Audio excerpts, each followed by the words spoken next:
मनमोहन सिंह भाटिया, दर्द लखनवी मेरा उपनाम है। और शायरी में और कविता दोनों आयाम में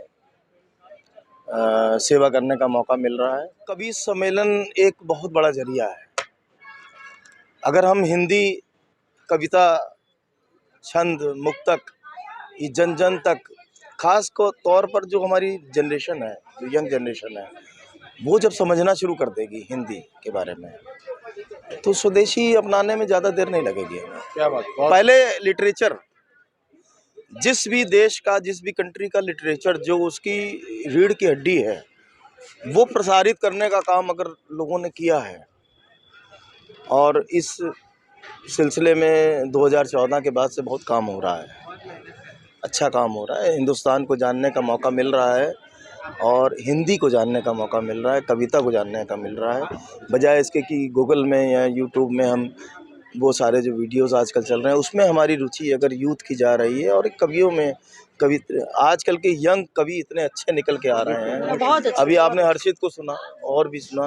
अगर वो चीज़ अगर बेसिक हमारे अंदर आ जाएगी तो ये स्वदेशी का सपना जो हमारा है, और ये जो स्वदेशी क्या है, मेरे ख्याल से चीन को बहुत पीछे चले जाना। गांव में रहने वाले हैं और हमारे गांव का नाम है फर्रुखाबाद जिले के गांव में रहते हैं, वो भी बुढ़नामऊ गांव के।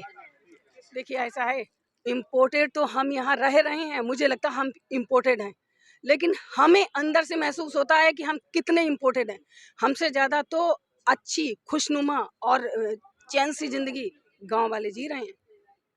हम तो खाली यहाँ दिखावे में रह रहे हैं कि हाँ हम शहर में रह रहे हैं। प्रतिभा गुप्ता है, मैं आलमबाग लखनऊ में रहती हूँ और माँ शारदे की एक छोटी सी पुत्री हूँ।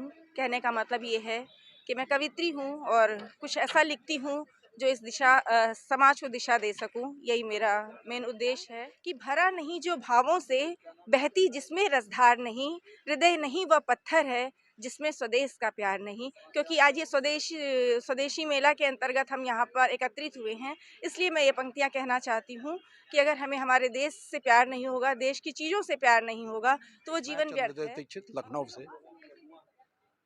निश्चित रूप से ये जो भी ये कार्यक्रम करा रहे हैं इनको मैं हार्दिक धन्यवाद देना चाहूँगा, उनका आभार प्रकट करना चाहूँगा कि ऐसे पंडाल को सजाकर उन्होंने स्वदेशी कार्यक्रम को बढ़ावा देने के लिए बहुत अच्छा कदम उठाया है।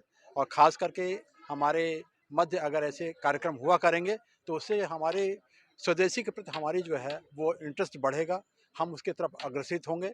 और शायद हो सकता है कि हम लोग जब यहाँ पे आए हैं तो कुछ न कुछ हम खरीदारी अवश्य कर रहे हैं, देख रहे हैं बहुत सारी चीज़ें ऐसी हैं जो हमें बहुत आकर्षित कर रही हैं, जो कहीं नहीं मिलती वो यहाँ मिल रही हैं। तो निश्चित रूप से बहुत। सत्येंद्र कुमार सिंह लखनऊ से।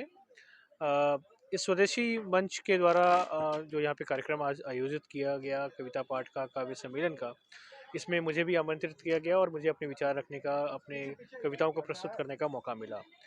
ये जो पूरा कार्यक्रम है, जो पूरा मंच है, जो पूरा पंडाल आप यहाँ पे देख रहे हैं, इसमें मैंने देखा कि देश के तमाम कोनों से, जगहों से लोग आए हैं, अपनी कलाकृतियों को लेके आए हैं। वहाँ के लोग पकवान यहाँ पर आए हैं, कपड़े लेके आए हैं, कलाएँ हैं, चित्रकलाएँ हैं, यहाँ पर पेंटिंग्स हैं, गमले हैं, बहुत कुछ यहाँ पे लेके आए हैं। और डेफिनेटली ये कहीं ना कहीं हमें ये महसूस होता है कि अगर हम इस चीज़ को आगे और बढ़ाएं, इसका संवर्धन करें, तो लोगों को न केवल रोज़गार मिलेगा बल्कि एक सांस्कृतिक विरासत जो है हमारे देश की, वो एक दूसरे के घरों में पहुँचेगी और हमारे मन में कहीं ना कहीं उसके लिए सम्मान होगा और हम उसको कहीं ना कहीं और आगे बढ़ाएंगे। लखनऊ से।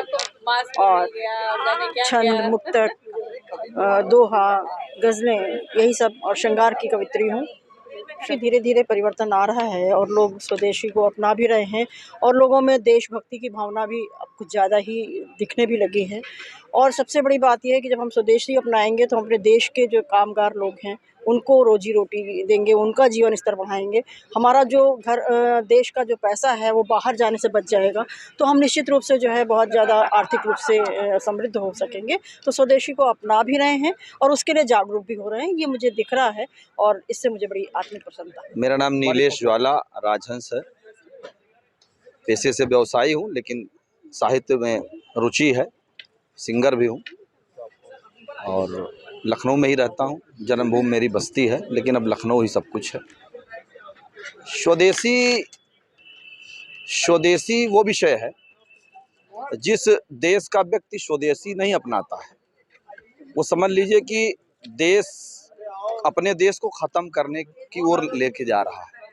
और यदि सरकार ने या जो भी मंच ने ये व्यवस्थाएं की हैं कि स्वदेशी अपनाओ, इसमें जागरूकता बढ़ाने का कार्य किया जिन लोगों ने, बहुत ही उत्तम कार्य है। और हर देश की रीढ़ की हड्डी ही स्वदेशी अपनाना ही होता है, चाहे वो जो कोई भी देश हो। उसकी जो मूलभूत विधाएं पुरानी हैं या चीज़ें हैं जिससे वो पहचाना जाता है, उसको अपनाना ही उसका मूल कर्तव्य होना चाहिए। और यदि इस तरह का पहल या सरकारी संस्था ने किया है या किसी एनजीओ ने किया है, उनको मैं साधुवाद देता हूँ, धन्यवाद देता हूँ। और इसकी पहल और भी बड़े स्तर पर करनी चाहिए।